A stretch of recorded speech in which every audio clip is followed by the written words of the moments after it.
That legacy social media sites have been designed to keep us hooked to our devices, eyes glued endlessly to retina-frying feeds of memes and dumb videos in order to create more engaged platforms for advertisements. In recent years, however, that a swell of companies have sought to capitalize on users' burnout, pushing users to engage in IRL experiences or offering products without addictive features like endless scroll. Bond, which officially launched on Tuesday, is one of those sites. Dino Bechirovic, that Bond's co-founder and CEO, says that his site offers an AI-powered solution to American screen addiction. And Angelo Martino, a former ransomware negotiator, has pleaded guilty to helping cybercriminals extort companies in cyber attacks. On Monday, the US Justice Department announced the guilty plea. Martino, and who used to work for cybersecurity firm Digital Mint, admitted to playing both sides of the negotiation in 5 different incidents. While ostensibly working for the victims, and Martino admitted to feeding confidential information back to the operators of the ALPHV Black Cat ransomware, providing them information such as the victims' insurance policy limits, as well as their negotiation strategy.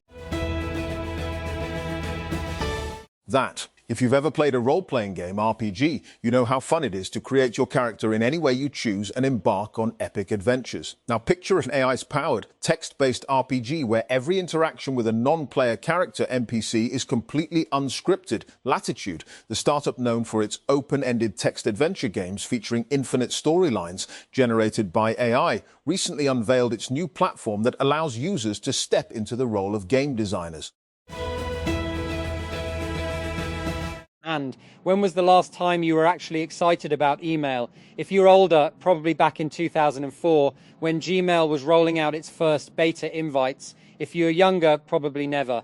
Over the years, and numerous startups have tried and failed to reinvent it, with the most successful ones simply bolting new functionality, like improved workflows or AI agents, onto the same basic inbox. Today, and a new company, built by a team of former Pinterest designers and engineers, is rethinking what an inbox can be from the ground up.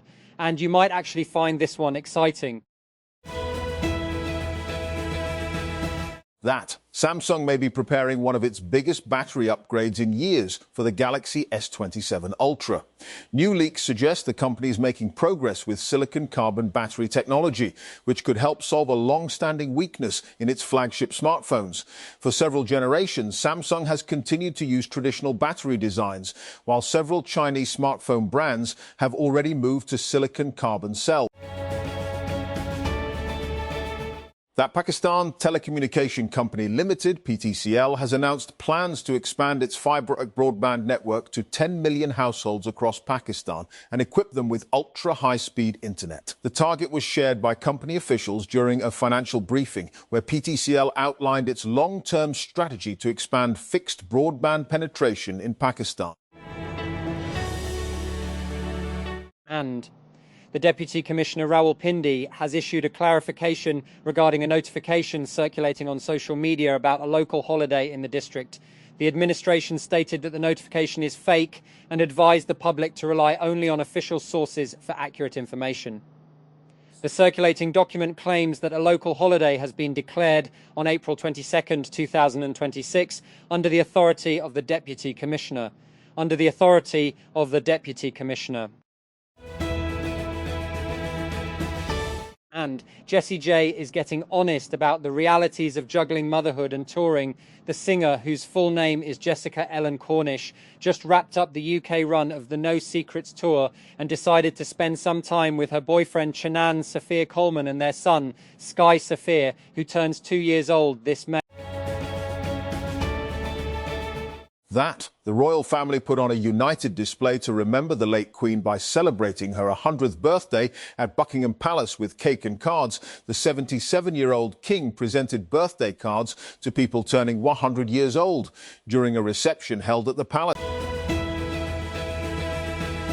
And Michael director Antoine Fuqua has shared his views on the long-running accusations linked to Michael Jackson as conversation around the film grows again before its release. The movie is coming out on April 22nd, and it's about the story of Jackson's life. And Kanye West, also known as Ye, is making headlines again for his highly watched visit to the Simon Wiesenthal Center in Beverly Hills.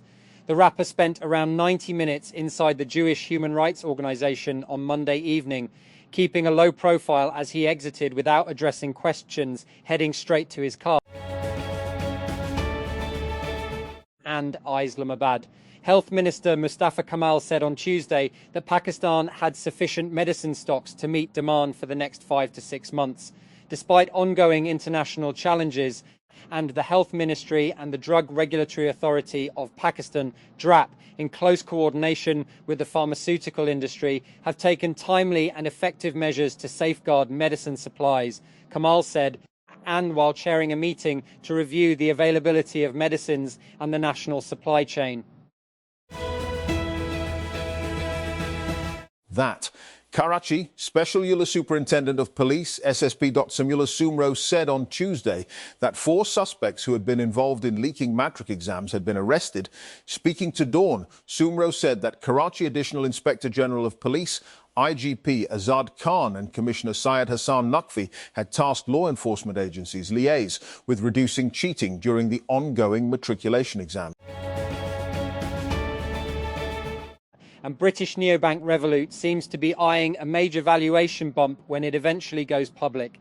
The company is targeting a market cap between $150 billion and $200 billion in an initial public offering, and the Financial Times reported on Tuesday, citing anonymous investor sources.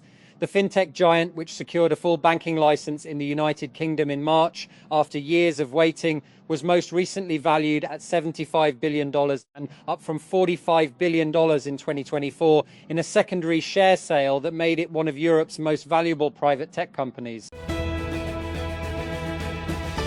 That Einride is adding 75 of its electric heavy-duty trucks to Amazon's Relay Freight network as part of a deal that gives the Swedish startup a toehold in the e-commerce giant's operations. That Einride will also provide charging infrastructure across 5 locations in the United States. Under the agreement announced Tuesday, Amazon isn't buying or operating the electric trucks.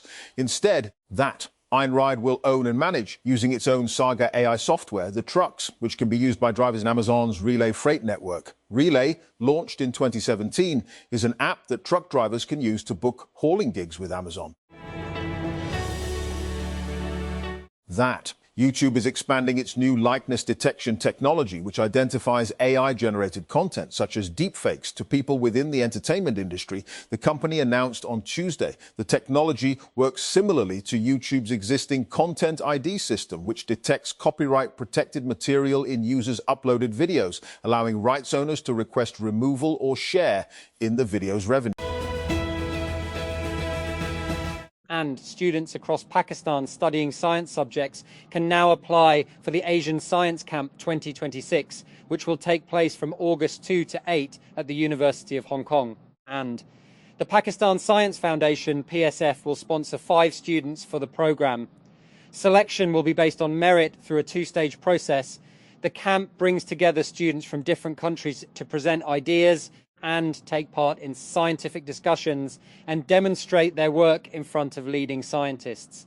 Participants will also visit research facilities, laboratories, industrial sites and universities as part of the program. That Huawei has officially introduced the Pura 90 Pro and Pura 90 Pro Max as the latest additions to its flagship smartphone lineup. Both models arrive with refreshed styling, bold gradient finishes and upgraded camera systems. The design takes inspiration from the Huawei P30 series, while the new hardware focuses heavily on photography and premium features. And Ethiopian Airlines is planning to launch direct flights to Lahore, a move discussed during a meeting between Federal Minister for Commerce Jam Kamal Khan and Ethiopian Ambassador Dr. Omar Hussein Oba in Islamabad. The envoy said the proposed route is expected to enhance business-to-business linkages, improve connectivity and promote cultural exchange between Pakistan and Ethiopia. And The Higher Education Commission, HEC, has opened applications for fully funded PhD scholarships under the US-Pakistan Knowledge Corridor project, offering Pakistani students a chance to study at leading universities in the United States. According to the announcement, the scholarships are available for admission to US universities ranked among the top 100 in the QS World University ranking.